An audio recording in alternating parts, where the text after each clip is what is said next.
Diciembre de 1944. Una conferencia de emergencia en el cuartel general de Eisenhower en Verdún. La ofensiva alemana a través de las Ardenas había tomado por sorpresa a cada comandante. Los informes llegaban en avalancha. Unidades estadounidenses estaban siendo sobrepasadas. La 101A aerotransportada estaba rodeada en Bastogne. Cabezas de lanza alemanas estaban penetrando profundo en territorio aliado. Eisenhower miró alrededor de la mesa a sus generales. ¿Qué tan pronto pueden atacar? La mayoría calculaba logística. Montgomery habló de semanas. Entonces Patton habló. Puedo atacar en 48 horas con 3 divisiones. La habitación quedó en silencio. Lo que nadie en esa habitación entendía era que Patton no acababa de decidir atacar. Había estado preparándose para este momento durante 11 días. Antes de que cayera el primer proyectil alemán en las Ardenas, antes de que nadie más creyera que una ofensiva venía, un hombre lo había visto. Su nombre era Oskar Koch. Oskar Koch no era famoso. Nunca comandó tropas en combate. Nunca lideró soldados a través de campos de batalla. Su nombre no aparece en la mayoría de las historias de la Segunda Guerra Mundial. Sin embargo, sin él, la ofensiva alemana podría haber tenido éxito. Sin él, la batalla de las Ardenas podría haber terminado diferente. Sin él, George Patton no habría estado listo cuando llegó el momento. ¿Quién era Oskar Koch? Era el G2 de Patton, el oficial de inteligencia responsable de analizar capacidades y movimientos enemigos. Era meticuloso, analítico, casi obsesivamente preciso en su trabajo. No trataba con corazonadas o conjeturas. Trataba con hechos, patrones y análisis que podía ser verificado. A principios de diciembre de 1944, mientras otros oficiales de inteligencia en cuarteles generales superiores miraban los mismos informes y no veían nada inusual, Koch comenzó a notar algo perturbador. El tráfico de radio alemán estaba aumentando. Prisioneros de guerra capturados en el frente hablaban de nuevas divisiones llegando desde Alemania. Informes civiles hablaban de convoyes alemanes moviéndose de noche, blindados concentrándose en áreas que deberían haber estado tranquilas. Una por una, divisiones que habían estado en el orden de batalla comenzaron a desaparecer. Koch las rastreó metódicamente. 15 divisiones Panzer y Volksgrenadier alemanas desaparecieron de la línea del frente. 15 divisiones de fuerza completa, no restos dañados o unidades esqueleto. Formaciones de combate completas con cientos de tanques. La explicación oficial del Cuartel General Supremo de las Fuerzas Expedicionarias Aliadas fue desdeñosa. Esas divisiones estaban siendo mantenidas en reserva. Nada de qué preocuparse. Las fuerzas alemanas estaban exhaustas. No podían montar una ofensiva mayor. La guerra terminaría para Navidad. Koch no estaba de acuerdo. Había pasado meses estudiando cómo operaba la Wehrmacht, cómo concentraban fuerzas, cómo se preparaban para operaciones mayores. El patrón que estaba viendo no coincidía con lo que Schaef le estaba diciendo. Esto no era una postura defensiva, era preparación ofensiva. El 9 de diciembre, Koch caminó a la oficina de Patton llevando mapas, interceptaciones de radio decodificadas y resúmenes de inteligencia. Su evidencia era metódica y abrumadora.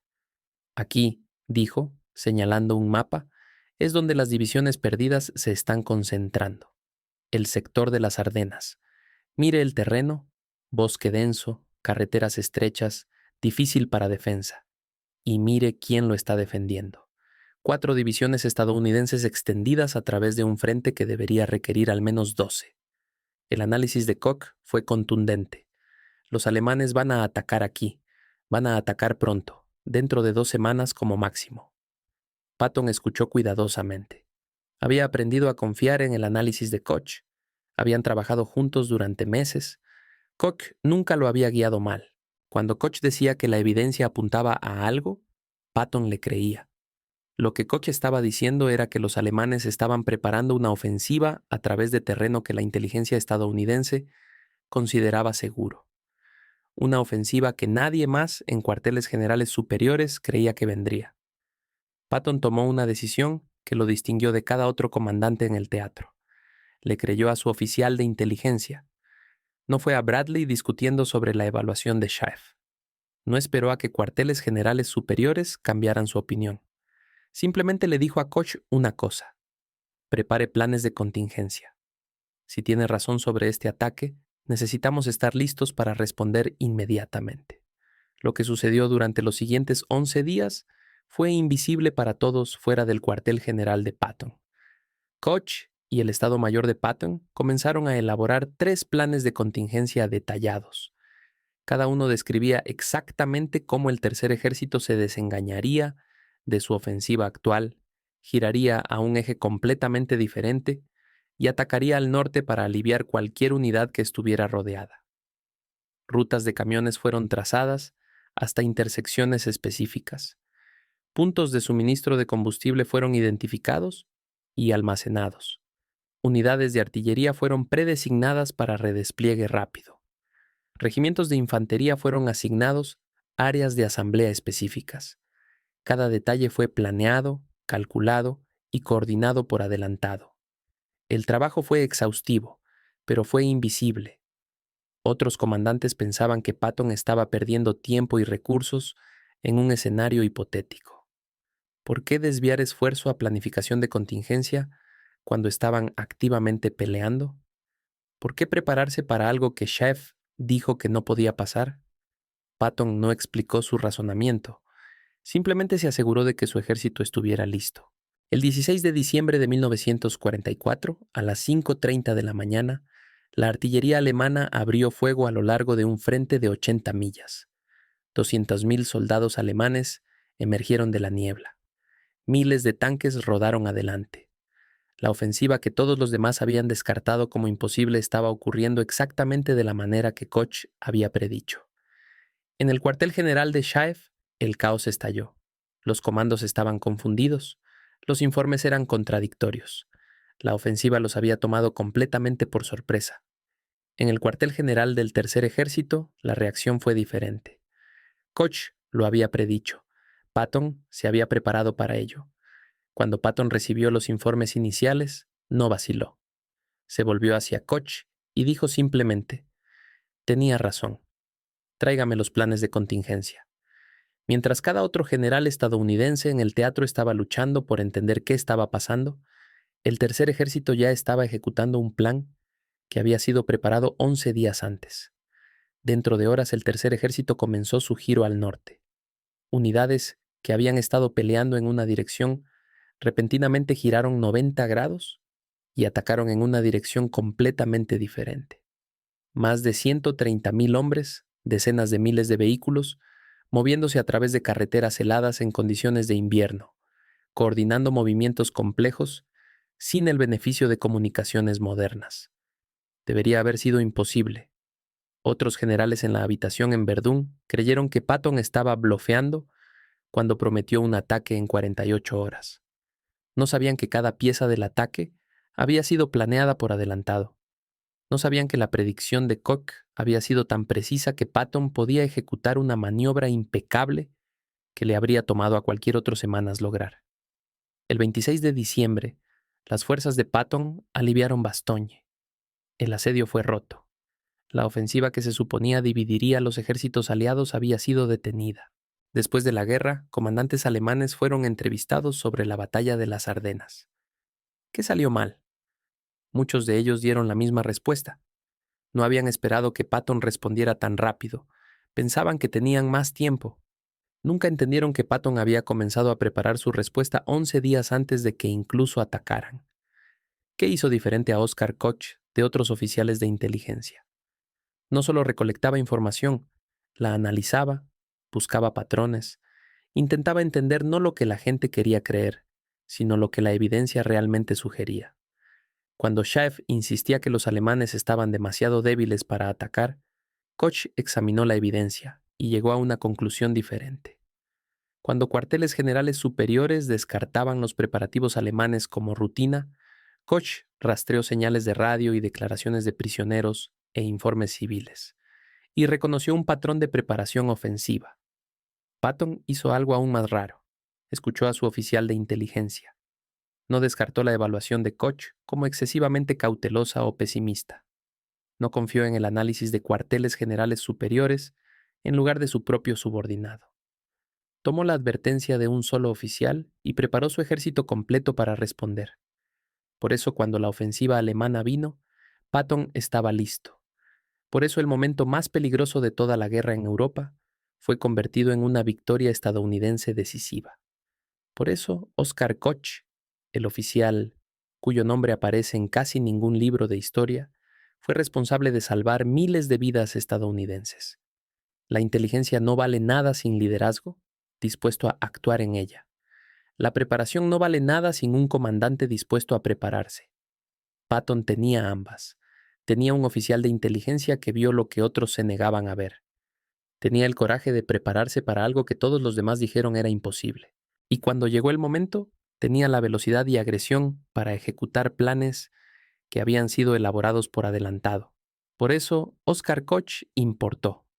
No porque fue el mejor analista de inteligencia que alguna vez vivió, sino porque George Patton confió en él lo suficiente para apostar su ejército en lo que Koch creía que la evidencia le estaba diciendo. Y el análisis de Koch fue tan preciso, la preparación de Patton tan exhaustiva y la ejecución de Patton tan impecable que la ofensiva alemana fue detenida antes de que pudiera lograr sus objetivos. Un oficial de inteligencia, un comandante que le creyó. Pero la historia no termina ahí, porque lo que realmente sucedió en esos 11 días, entre la advertencia de Koch y el ataque alemán, revela algo profundo sobre cómo funciona el liderazgo militar, sobre cómo se toman decisiones bajo presión extrema y sobre por qué algunos comandantes ven lo que viene mientras otros quedan ciegos por sus propias suposiciones. Koch no era el único oficial de inteligencia que tenía acceso a la información. Cada cuartel general aliado recibía los mismos informes de reconocimiento aéreo, los mismos informes de prisioneros, las mismas interceptaciones de radio. La diferencia no era la información disponible. La diferencia era cómo se interpretaba esa información. En SHAF, los analistas miraban las mismas señales y las descartaban. Las divisiones alemanas que desaparecían estaban siendo mantenidas en reserva. El aumento en tráfico de radio era rutina. Los informes de prisioneros sobre nuevas unidades eran exagerados o mal interpretados. Cada pieza de evidencia que sugería una ofensiva alemana era explicada de una manera que confirmaba lo que el alto comando quería creer, que los alemanes estaban derrotados, que carecían de la capacidad para montar operaciones ofensivas mayores, que la guerra terminaría pronto. Esto no era estupidez, era sesgo de confirmación operando a nivel institucional. Los comandantes superiores habían construido una narrativa de la guerra que tenía sentido para ellos. Los alemanes habían sido golpeados en Normandía, perseguidos a través de Francia, empujados de regreso a sus propias fronteras. Cada indicador apuntaba a un enemigo en retirada. ¿Por qué creerían repentinamente que ese mismo enemigo podía lanzar una ofensiva masiva con cientos de miles de tropas y miles de tanques? Koch vio la misma evidencia y llegó a una conclusión diferente porque no estaba tratando de confirmar una narrativa. Estaba tratando de entender lo que el enemigo estaba haciendo. Cuando las divisiones desaparecieron, no asumió que estaban siendo disueltas o mantenidas pasivamente en reserva. Rastreó dónde habían ido. Cuando el tráfico de radio aumentó, no lo descartó como ruido. Analizó los patrones de comunicación y reconoció que coincidían con preparación operacional. Cuando los prisioneros hablaron de nuevas unidades, no los descartó como desinformados. Los interrogó sistemáticamente y construyó un cuadro de qué divisiones estaban llegando desde dónde. El 9 de diciembre, cuando Koch presentó su análisis a Patton, no estaba haciendo una conjetura educada. Había construido un caso que era metódico, detallado y abrumador. Los alemanes tenían los medios, 15 divisiones de fuerza completa. Tenían la oportunidad, un sector débilmente defendido en las Ardenas. Tenían el motivo, dividir los ejércitos aliados y capturar el puerto vital de Amberes. Patton escuchó. Esto es crítico para entender. Patton no solo escuchó cortésmente y luego ignoró la advertencia. Escuchó y actuó. Esa acción tomó forma en los 3 planes de contingencia que el Estado Mayor de Patton desarrolló durante los siguientes 11 días. Plan Níquel: el tercer ejército giraría al norte y atacaría hacia Arlon y Bastogne. Plan: dime, el tercer ejército atacaría hacia el centro del bulto alemán. Plan Quarter: el tercer ejército atacaría hacia el flanco este de la penetración alemana. Cada plan era exhaustivamente detallado, no bocetos generales, sino órdenes operacionales completas. ¿Qué divisiones se moverían primero? ¿Qué rutas tomarían? ¿Dónde establecerían cuarteles generales de comando? ¿Cómo se reabastecerían? ¿Dónde la artillería se desplegaría? ¿Cómo las unidades de ingenieros despejarían carreteras y repararían puentes? Este nivel de planificación requería cientos de horas de trabajo del Estado Mayor. Oficiales que normalmente estaban ocupados manejando operaciones actuales, ahora estaban desviando tiempo y energía a algo que podría no pasar nunca. Otros comandantes habrían visto esto como desperdicio. Patton lo vio como preparación esencial. Y tuvo razón, porque cuando la ofensiva alemana golpeó el 16 de diciembre, el tercer ejército no necesitaba improvisar. No necesitaba descubrir qué hacer mientras el caos se desplegaba. Patton simplemente sacó Plan Níquel del cajón de su escritorio y comenzó a ejecutar. La velocidad importaba, no solo porque vidas estadounidenses dependían de qué tan rápido el tercer ejército pudiera llegar a Bastogne, sino porque cada hora de demora daba a los alemanes más tiempo para explotar su avance, para conducir más profundo en territorio aliado, para rodear más unidades estadounidenses, para capturar depósitos de suministro críticos y cruces de carreteras. Otros generales en Verdún no podían creer que Patton pudiera atacar en 48 horas. Le tomó a Montgomery más de una semana reorganizar sus fuerzas para un contraataque. Le tomó al primer ejército días solo entender dónde estaban sus propias unidades. Patton comenzó a moverse dentro de horas. ¿Por qué? Porque Oscar Koch había visto venir el ataque, porque George Patton había confiado en esa advertencia, y porque el Estado Mayor del Tercer Ejército había hecho el trabajo de planear cada detalle por adelantado. Esta no era genialidad, era profesionalismo. Era el reconocimiento de que la guerra es caótica e impredecible, y que la única manera de responder efectivamente al caos es prepararse meticulosamente para contingencias antes de que ocurran. Koch entendió esto, Patton entendió esto, y juntos demostraron algo que las organizaciones militares a veces olvidan, que la mejor inteligencia del mundo es inútil si los líderes no actúan en ella, y que los mejores planes del mundo son inútiles si no se preparan antes de que se necesiten. El 19 de diciembre, en Verdún, cuando Eisenhower preguntó a sus generales qué tan rápido podían atacar, Patton pudo dar una respuesta precisa porque ya sabía exactamente qué haría. Mientras Montgomery estaba calculando logística y Bradley estaba tratando de reorganizar unidades confundidas, Patton ya había hecho los cálculos 11 días antes. Cuando Patton dijo, «Puedo atacar en 48 horas con 3 divisiones», no estaba exagerando, no estaba improvisando. Estaba declarando un hecho basado en planificación que ya había sido completada. Y cuando el tercer ejército comenzó a moverse, la ejecución fue impecable. No porque las tropas de Patton fueran sobrehumanas, sino porque sabían exactamente qué hacer. Los comandantes de división tenían órdenes claras. Los comandantes de regimiento sabían dónde ir. Los oficiales de logística sabían dónde estaban los suministros. Los ingenieros sabían qué puentes necesitaban reparar. El caos que normalmente acompaña movimientos militares masivos fue minimizado porque la preparación había sido exhaustiva. Y esa preparación fue posible solo porque Oscar Koch había visto venir el ataque, porque George Patton había confiado en esa advertencia y porque el Estado Mayor del Tercer Ejército había hecho el trabajo necesario. El 26 de diciembre, cuando las primeras unidades del Tercer Ejército alcanzaron Bastogne, los paracaidistas rodeados no sabían que su rescate había comenzado 11 días antes de que fueran rodeados. No sabían que un oficial de inteligencia oscuro había predicho su peligro. No sabían que un general había confiado en esa predicción lo suficiente para apostar su reputación en ella. Solo sabían que Patton había venido, que Old Blood and Guts había cumplido su promesa, que el tercer ejército había hecho lo imposible, pero no fue imposible. Fue simplemente el resultado de profesionalismo, preparación y confianza. Oscar Koch vio lo que estaba viniendo. George Patton confió en él.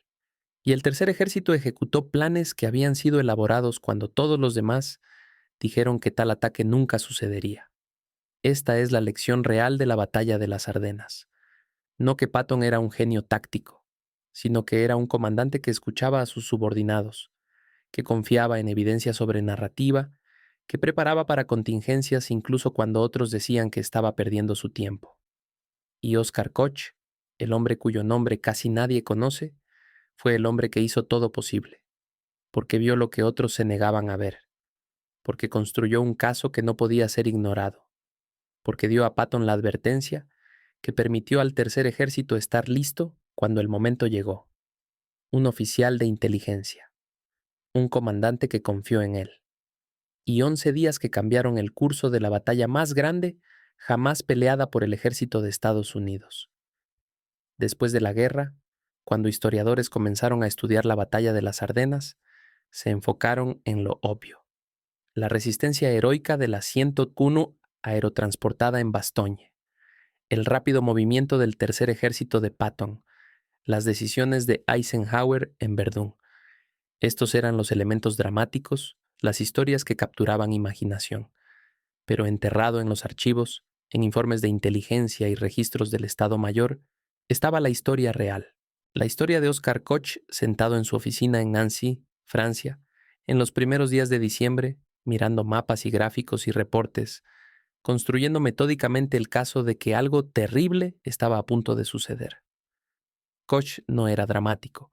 Sus informes no usaban lenguaje florido, no hacía predicciones apocalípticas, simplemente presentaba hechos. División X ha desaparecido del orden de batalla. División Y fue rastreada moviéndose al sector de las Ardenas. El tráfico de radio indica preparación operacional. Prisioneros de estas unidades reportan moral alta y equipo completo. Hecho tras hecho tras hecho, construyendo un cuadro que, cuando se veía en su totalidad, apuntaba a una conclusión inevitable. El genio de Koch no estaba en tener acceso a información secreta. Estaba en cómo procesaba información disponible públicamente.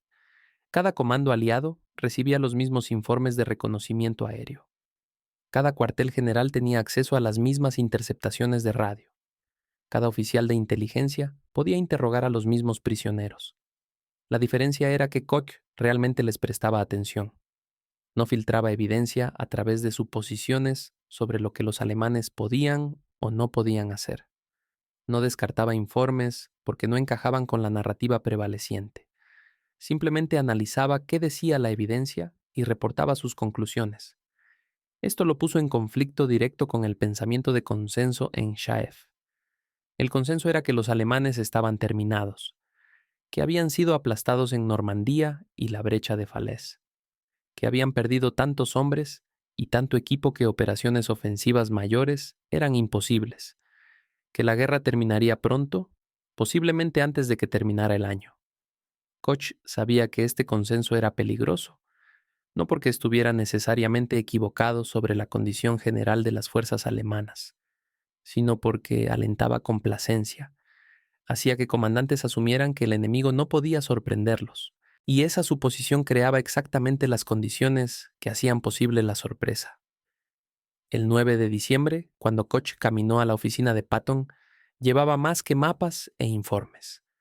Llevaba la carga de saber algo que nadie más quería aceptar, que los alemanes estaban a punto de lanzar la ofensiva más grande que habían montado desde 1940, que golpearía exactamente donde las defensas aliadas eran más débiles, y que sucedería pronto, en cuestión de días. Patton lo escuchó sin interrupción. Cuando Koch terminó su presentación, Patton hizo una pregunta simple. ¿Qué tan seguro está? Koch no vaciló. Tan seguro como puedo estar de cualquier cosa en guerra. Esa respuesta le dijo a Patton todo lo que necesitaba saber. Koch no estaba especulando, no estaba adivinando. Había hecho el análisis y la evidencia apuntaba en una dirección. Bien, dijo Patton, prepare planes de contingencia. Si tiene razón, necesitamos estar listos. lo que sucedió después fue notable no porque fuera espectacular, sino porque fue metódico. El Estado Mayor de Patton, liderado por el jefe de Estado Mayor Hobart Gay, comenzó el proceso tedioso de planear cómo el Tercer Ejército podría pivotar de su ofensiva actual a un ataque completamente diferente. Esto requería considerar miles de variables. Cómo las divisiones se desengañarían del combate sin dar al enemigo una oportunidad de explotación. ¿Qué rutas tomarían las columnas para evitar congestión? ¿Cómo se reorganizarían los suministros de combustible y municiones? ¿Dónde la artillería se reposicionaría? ¿Cómo se coordinaría el apoyo aéreo? Cada uno de estos detalles importaba. En guerra, los pequeños errores logísticos se vuelven desastres mayores. Un camión equivocado en una intersección puede detener una columna completa durante horas. Un depósito de municiones en el lugar equivocado puede dejar artillería sin proyectiles en el momento crítico. Una falla de comunicaciones puede resultar en divisiones enteras atacando en la dirección equivocada. El Estado Mayor de Patton trabajó durante 11 días en estos planes, no como ejercicio académico, sino como preparación operacional real. Identificaron los cruces de carreteras exactos donde el tráfico necesitaría ser dirigido. Calcularon cuántos galones de combustible se necesitarían y dónde estarían posicionados. Coordinaron con unidades aéreas sobre dónde establecerían cabezas de puente. Y lo hicieron en secreto, porque si otros comandantes supieran que Patton estaba dedicando recursos significativos a planear para una ofensiva alemana, que Schaeff dijo que no podía pasar, pensarían que estaba loco. O peor, pensarían que no estaba enfocado en su misión actual. Patton no le importaba lo que otros pensaran, confiaba en Koch. Y si Koch decía que los alemanes atacarían, Patton se aseguraría de que el Tercer Ejército estuviera listo. El 16 de diciembre, cuando la artillería alemana abrió fuego, Koch estaba en su oficina en el cuartel general del Tercer Ejército. Los primeros informes llegaron rápidamente. Fuego de artillería masivo a lo largo del frente de las Ardenas. Infantería alemana avanzando en fuerza. Tanques saliendo de la niebla. Koch no estaba sorprendido, había predicho esto, había advertido sobre esto, y ahora estaba sucediendo exactamente como había dicho que sucedería. Caminó a la oficina de Patton. Tenía razón, dijo Patton. Tráigame plan níquel. Dentro de una hora, el Tercer Ejército comenzó su pivote. Divisiones que habían estado atacando hacia el Sarre recibieron nuevas órdenes. Giren al norte. Ataquen hacia Bastogne. Socorro a las unidades rodeadas. El movimiento fue caótico en la superficie. Miles de vehículos moviéndose simultáneamente en carreteras heladas. Unidades desengañándose del combate mientras otras se movían para reemplazarlas. Oficiales de logística tratando de rastrear dónde estaba cada unidad y qué necesitaba. Pero debajo del caos aparente había orden, porque cada movimiento había sido planeado. Cada comandante sabía exactamente qué se suponía que debía hacer. El plan que el Estado Mayor de Patton había desarrollado durante esos 11 días estaba siendo ejecutado casi perfectamente. Esto asombró a otros comandantes, cuando Patton apareció en Verdún el 19 de diciembre y prometió atacar en 48 horas. La mayoría de los generales en la habitación pensaron que estaba exagerando. Algunos pensaron que estaba mintiendo. Nadie creía que realmente pudiera mover un ejército completo 90 grados en 2 días. Pero Patton sabía que podía porque ya había hecho el trabajo de planificación. No estaba improvisando. Estaba ejecutando un plan que había sido preparado específicamente para esta contingencia. El 22 de diciembre, exactamente 48 horas después de la reunión de Verdún, los elementos principales del Tercer Ejército golpearon las líneas alemanas al sur de Bastogne. Patton había cumplido su promesa, había hecho lo que dijo que haría. Y todo porque Oscar Koch había visto venir el ataque. Todo porque Patton había confiado en esa advertencia. Todo porque el Estado Mayor del Tercer Ejército había hecho el trabajo tedioso de planear cada detalle. Cuando las fuerzas de Patton finalmente rompieron el cerco de Bastogne el 26 de diciembre, la prensa celebró la rapidez de Patton. Old Blood and Guts había hecho lo imposible de nuevo. Había movido su ejército más rápido que nadie pensaba posible. Había salvado a los paracaidistas rodeados, Pero casi ningún artículo mencionó a Oscar Koch.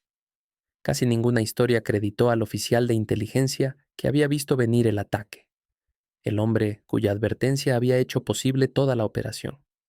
Esto era típico de cómo funciona la guerra. Los generales reciben el crédito, los oficiales de Estado Mayor hacen el trabajo, y los oficiales de inteligencia, que proporcionan la advertencia crítica que hace todo posible, son olvidados. Koch no parecía importarle. No buscaba publicidad. No dio entrevistas. No escribió memorias después de la guerra. Simplemente hizo su trabajo. Analizó inteligencia. Hizo predicciones basadas en evidencia. Asesoró a su comandante. Y cuando su comandante confió en él y actuó en su consejo y salvó miles de vidas estadounidenses, Koch simplemente pasó a la siguiente tarea. Porque siempre había otra tarea. Siempre había otro enemigo que rastrear. Siempre había más inteligencia que analizar. Patton sabía lo que Koch había hecho. En sus reportes después de la batalla, Patton creditó específicamente a Koch por prever el ataque alemán. Pero esos reportes fueron leídos principalmente por otros comandantes militares. El público nunca escuchó el nombre de Oscar Koch. Y así la historia se escribió sin él. La batalla de las Ardenas se volvió la historia de paracaidistas heroicos resistiendo en Bastogne, de Patton conduciendo su ejército al rescate, de Eisenhower manteniendo la coalición aliada unida bajo presión. Todas esas historias son verdaderas, pero están incompletas, porque omiten al hombre que vio venir el peligro, que advirtió cuando nadie más lo haría, que dio a Patton la advertencia de 11 días, que hizo posible toda la operación de rescate. Oscar Koch importó, no porque fuera famoso, no porque buscara crédito, sino porque hizo su trabajo con una competencia que salvó vidas, porque confió en evidencia sobre consenso, porque tuvo el coraje profesional de decirle a su comandante algo que nadie más quería escuchar. Y George Patton importó, no solo porque era un comandante agresivo, sino porque escuchó, porque confió en su oficial de inteligencia, porque preparó cuando otros descansaban, porque actuó en advertencia en lugar de ignorarla. Juntos, estos dos hombres, uno famoso y uno oscuro, demostraron algo fundamental sobre el liderazgo militar, que la mejor inteligencia es inútil sin un comandante dispuesto a actuar en ella, que la mejor preparación es inútil sin advertencia para prepararla, y que la confianza entre un comandante y sus subordinados puede marcar la diferencia entre victoria y desastre. Esta es la GISTE,